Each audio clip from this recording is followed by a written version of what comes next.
I'm a junior majoring in Human Resources and Industrial Relations. My name is Sade Osifuye, and I'm currently a graduate student at the University of Minnesota, pursuing a master's in multicultural college teaching and learning. Hello, my name is Johanna Lucht. I'm a computer science major here at the U, and I'm a senior. I am Scott Siebert, a junior studying electrical engineering. I'm Kristen Jornby, and I'm in my final semester at the Humphrey School of Public Affairs, studying for a master's in public policy with focus on disability studies. I'm Chris Lemon. I graduated in the spring of 2013 with a Bachelor of Arts in Psychology. What is your disability, and what barriers have you encountered at the University of Minnesota because of your disability? So I have a spinal cord injury as well as an autoimmune disorder, and what that means is that I'm primarily encounter mobility impairments and barriers, which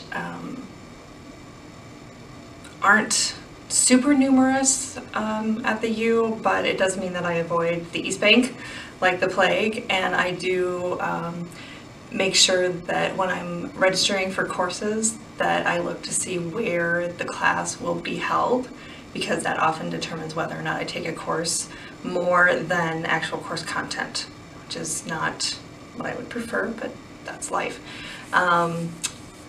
So there are the physical barriers, and then occasionally there are also attitudinal barriers that I encounter with folks that are just either uninformed or uninformed and well-intentioned. So an example of that is oftentimes when I'm going back to the parking ramp from the Carlson building, there's a steep incline in the skyway that leads to the ramp, and it will appear that I'm struggling because it takes me a while to wheel up the ramp.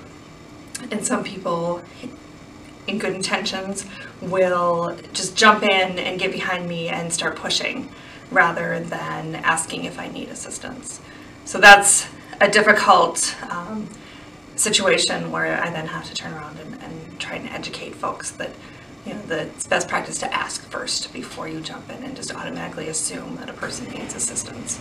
I currently live with a couple of different mental health conditions, which include both depression and anxiety. Some barriers that I face at the University of Minnesota because of my disability include both attitudinal and informational barriers. At an informational level, I have a hard time concentrating, which is caused by my mental health conditions. And then on an attitudinal level, I faced a lot of the stigmas that are associated with mental health conditions, which made it difficult for me to seek the resources and support that I needed for me to do well in school. My disability is that I'm deaf. What this means is that I use American Sign Language, or ASL, as my primary language. So the barriers I face often are communication related. For example, if classmates haven't studied ASL, often they're afraid to approach me. They don't know how we're going to communicate. They think if they can't speak to me, that means we can't communicate. And that's not true. There are multiple ways to communicate with deaf people. You can write on a piece of paper, you can gesture. Really, what's important is having eye contact and being willing to communicate. There are many creative ways, as I said, and really one of the most creative ways I've ever seen was in a spa where a person used the glass window with the condensation to write on it. I was able to read what they said. That was super creative. Really, there are multiple ways to do it. My disability is cerebral palsy, which is a neurological disorder that affects my body movements and muscle coordination. Barriers that I have encountered being a person who has a disability at the University of Minnesota would have to include physical barriers and attitudinal barriers. Physical barriers still present to be a challenge for me on this campus. For example, I recently stepped into a University of Minnesota facility, but was pleasantly surprised to discover their non-universally designed machine. In that moment, I was angry and annoyed that I could not access the same machines like everyone else. I immediately went over to the worker and tried to explain my situation, but I had no idea what preconceived notions she had carried with her. Another barrier that I've had to encounter at the University of Minnesota would have to be attitudes, others' attitudes about how they see me as a person with a disability. For example, in one of my master's courses, I was very direct, very vocal in the classroom. I exuded independence. However, after disclosing the fact that I had a physical disability, others didn't necessarily perceive me in the same limelight that they started with. One of my peers came up to me after the course, and she immediately assumed that I would need some type of assistance. I became needy. I was no longer seen in her lens as someone exuding independence. Another barrier that I've encountered at the University of Minnesota would have to be my interactions with faculty members. For example, when faculty members hold stereotypes, not always overt, still lack an adequate understanding of how persons with disabilities need to be accommodated for in the classroom, which may lead to a less inclusive educational environment and a more exclusionary learning style, and also a more exclusionary instructional delivery. I have a condition called common variable immunodeficiency. Part of that condition is that I get sick more often than most people, and there's also an autoimmune component of it as well that affects my mobility.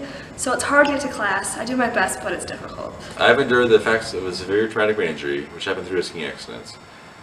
Because of this, I experienced some attitudinal barriers in the classroom. This does not mean that I was experiencing negative attitudes, not at all. It meant that instead, the profs would assume that I knew something when I didn't. What works well in the classroom for you as a student with a disability that you wish more instructors would do? As a deaf person, I'm a very visual learner. I have 4 things I'd like instructors to know. When they reference their PowerPoint using words like this and that, it would be helpful for me if they could pause for a moment so I can look and see what they're referencing, and then wait for me to make eye contact before continuing their lecture. I like it when instructors encourage students to interact with each other in class. Thirdly, instructors that don't rely on spoken language but use the board and drawings to clarify concepts are helpful. And finally, instructors that check in with me and ask for feedback about how to work together are really great. What works best for me in the classroom is when the instructor actually asks me what they can do to best assist me to do well in class.